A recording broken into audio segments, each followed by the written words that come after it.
મિત્રો, દુબઈના ક્રાઉન પ્રિન્સે એક પત્રકારને આપેલ જવાબ આજના તમામ યુવાનો માટે એક સંદેશ છે. દુબઈને દુનિયાના નકશામાં એક આગવી અને વિશિષ્ટ ઓળખ આપનાર શેખ રશીદને પત્રકારે પ્રશ્ન પૂછ્યો કે તમને તમારા દેશનું ભવિષ્ય કેવું લાગે છે? અને શેખ રશીદે જે જવાબ આપ્યો તે બહુ ધ્યાનથી સમજવા જેવો છે. અને તેમાં પણ આધુનિક સમયના યુવાનો માટે આ ઉત્તરમાં ખૂબ મોટો અને ગંભીર સંદેશ સમાયેલો છે.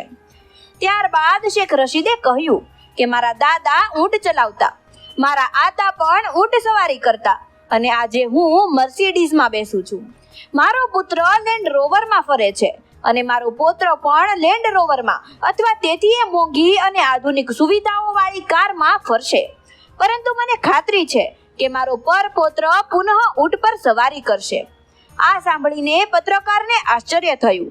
જો કે કોઈને પણ આશ્ચર્ય થાય જ એવો આ જવાબ હતો. કુબેરનો ભંડાર ધરાવતો ભંડારી આવું શા માટે કહે છે?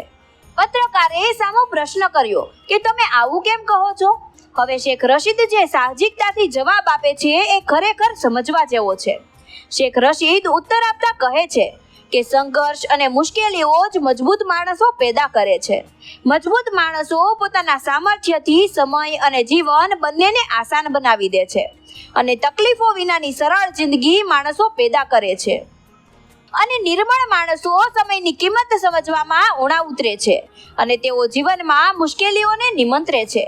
આવી પડેલી આપત્તિનો સામનો કરવાની સમજણ ન હોય તેવા લોકો પોતાની પાસે જે કંઈ હોય તે પણ ગુમાવી બેસે છે. આપણે તો બળવાન યોદ્ધા પેદા કરવા જોઈએ, નહીં કે બીજાને આધારે જીવવા વાળા.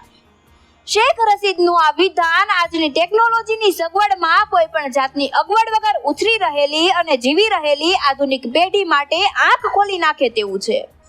આપણા સંતાનોને આપણે જે મુશ્કેલીઓનો સામનો કરવો પડેલો તેનાથી તેઓને દૂર રાખવાના મોહમાં શક્ય તેટલી વધુ સુવિધાઓ પૂરી પાડીએ છીએ. બીજાના સહારે રહીને જીવન જીવતા શીખવાડીએ છીએ.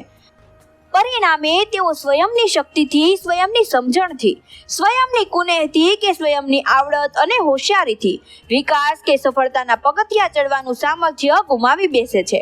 અને સાહેબ, ટૂંકમાં કહું તો આ કારણોથી જ શક્તિમાન નહીં પણ નિર્બળ વારસદારો તથા નેતાઓ પેદા કરી રહ્યા છીએ.